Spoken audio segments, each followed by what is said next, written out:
मैं भारत को भारतीयता की मान्यता के आधार पर फिर से खड़ा करना चाहता हूं, उस काम में लगा हूं। और एक बहुत खराब उदाहरण देना चाहता हूं, आपको सुनकर आश्चर्य होगा। मैं एक शोध पर और लगा हुआ हूं। हमारे भारत देश में वेश्यावृत्ति कब से शुरू हुई? दिल्ली है, मुंबई है, कोलकाता है, पटना है, जितने बड़े शहर हैं वहां बड़े बड़े वेश्यावृत्ति के अड्डे हैं। दिल्ली में है, मुंबई में है, कलकत्ता में है, मेरठ में है, आदि आदि ऐसे भारत में कई जगहों पर वेश्यावृत्ति के अड्डे हैं। और कोलकाता तो सारे देश में बदनाम है इस बात के लिए कि सबसे बड़ा वेश्यावृत्ति का केंद्र कोलकाता है। तो मैं इस पे बहुत दिन से काम कर रहा हूं कि ये कब से शुरू हुए। तो पता चला कि वेश्यावृत्ति का सबसे पहला अड्डा भी लाइसेंस देकर अंग्रेजों ने शुरू कराया था इस देश, और वो कोलकाता में ही बना था। आप कभी कोलकाता जाए ना तो वहां एक एरिया है, क्षेत्र, उसका नाम है सोनागाछी।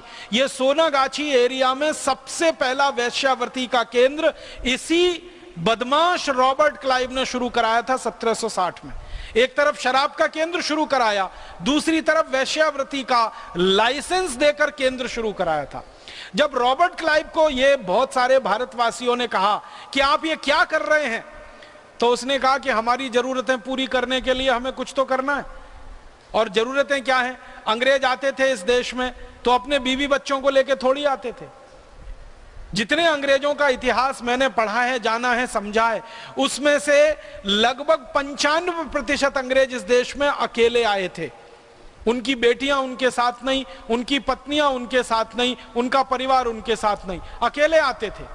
अकेले आते थे तो शरीर की भूख शांत करने के लिए उनको कोई ना कोई स्त्री चाहिए, तो उस स्त्री की तलाश में वो भूखे भेड़ियों की तरह से घूमा करते थे समाज में, और उसमें दुराचार और बलात्कार होते थे।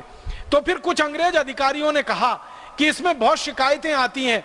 कोई भी अंग्रेज अधिकारी किसी भी गांव में चला जाता है, किसी भी मां बहन बेटी को उठा के जबरदस्ती उससे अपनी हवस और वासना शांत करता है, तो इसका कोई रास्ता निकाल दो और कानूनी रास्ता निकाल दो। तो अंग्रेजों ने कानूनी रास्ता निकाला, और वो कानूनी रास्ता ये निकाला कि कुछ मां बहन बेटियों से जबरदस्ती बलात्कार किया। परिणाम ये हुआ कि उनको उनके परिवार में रहने लायक स्थिति नहीं रही। जब किसी की मां को, बहन को, बेटी को जबरदस्ती आप परिवार से उठाएंगे, उसका शील भंग करेंगे, उसका बलात्कार करेंगे, तो परिवार उसको दोबारा स्वीकार करने की स्थिति में नहीं हो पाता, और वो मां बहन बेटी भी परिवार के पास जाने की स्थिति में नहीं हो पाती, तब वो बेघर हो जाते। तो अंग्रेजों ने क्या किया, जिन मां बहन बेटियों को बलात्कार करके बेघर किया, फिर उन्हीं मां बहन बेटियों को लाइसेंस देकर उनको वेश्या बना दिया, और उन वेश्याओं के लिए जगह जगह कोठे बना दिए। फिर उन कोठों पर अंग्रेज जाने लगे और अपनी हवस और वासना की पूर्ति वहां वो करने लगे। और फिर धीरे धीरे जहां जहां अंग्रेजों की सेना उन्होंने रखी, हर जगह उन्होंने ये वेश्यावृत्ति के केंद्र शुरू किए। कोलकाता में किया, छावनी जहां पर है अंग्रेजों की, जिसको आप कैंट कहते हैं ना, कैंट, जिस भी भारत के नाम के साथ कैंट लगा हो, जैसे मेरठ कैंट, जैसे दिल्ली कैंट, जैसे बरेली कैंट, जैसे शाहजहांपुर कैंट, जैसे अलीगढ़ कैंट, ये कैंट शब्द जहां भी आप सुने पढ़े, रुड़की का कैंट या हरिद्वार के आसपास कहीं कैंट, ये कैंट क्षेत्र थे अंग्रेजी सैनिकों के रहने वाले क्षेत्र। और जहां जहां उन्होंने कैंट बनाए, हर जगह वेश्यावृत्ति का अड्डा बना दिया, क्योंकि सैनिक रहते हैं, अपने शरीर की वासना को शांत करना ही है। तो शराब और वेश्यावृत्ति, इन दोनों को कानूनन रूप से इस देश में शुरू करा के और एक उद्योग की तरह स्थापित करा दिया, ये अंग्रेजों ने इस देश में किया। शराबी बना दिया, वेश्यावृत्ति बना दिया हमको, फिर जुए का शिकार बना दिया। तरह तरह के जो जुए इस देश में होते हैं, ज्यादातर जुए अंग्रेजों के जमाने के शुरू किए हुए, और ये जुए, वेश्यावृत्ति और शराब के लिए उन्होंने क्लब बनाए, और ये क्लब अभी भी हैं जगह जगह। आप जानते हैं, कहीं दिल्ली में जिम खाना क्लब है, तो कहीं मेरठ में जिम खाना क्लब है, तो कहीं किसी और जगह जिम खाना। ये सारे जिम खाने क्लब एक जमाने में अंग्रेजों की अय्याशी के अड्डे थे। अंग्रेज अधिकारी आते थे मौज मस्ती करने के लिए, ये सारे क्लब बनाए गए थे।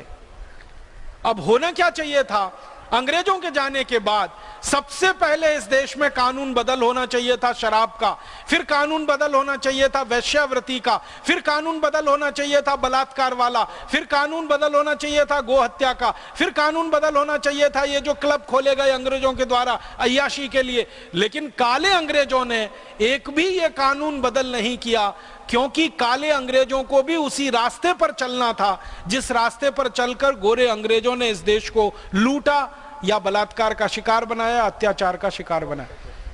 काले अंग्रेज भी वही कर रहे हैं। गोहत्या का कानून नहीं बना सके, शराबबंदी का कानून नहीं बना सके, वेश्यावृत्ति को रोकने का कानून नहीं बना सके।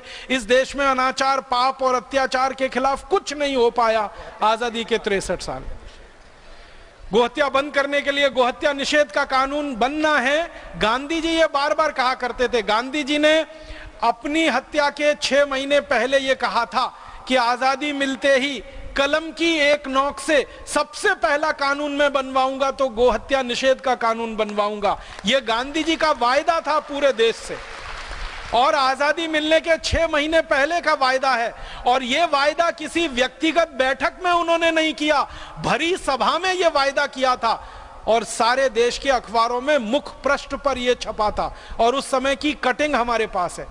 महात्मा गांधी ने सारे देश को आश्वासन दिया था कि आजादी मिलते ही गोहत्या निषेध का कानून बनेगा, आजादी मिलते ही अंग्रेजी हटाने का कानून बनेगा, आजादी मिलते ही शिक्षा व्यवस्था बदली जाएगी, आजादी मिलते ही अंग्रेजों के सारे कानून रद्द किए जाएंगे, शराब बंद की जाएगी, पूरे देश में शराबबंदी लागू की जाएगी। ये गांधी जी ने वायदा किया था पूरे देश को। लेकिन गांधी जी के परम शिष्यों ने, जो गांधी जी का नाम लेकर सत्ता की सीढ़ी पर चढ़े और जिन्होंने गांधी जी को पूरे देश में भुनाया वोट के लिए और नोट के लिए, उन लोगों ने गांधी जी की ही हत्या कर दी। गांधी जी की कहे हुए एक भी वाक्य को उन्होंने नहीं माना और गांधी जी के वायदे को उन्होंने सत्ता मिलते ही और गांधी जी की हत्या होते ही 6 महीने में भुला दिया।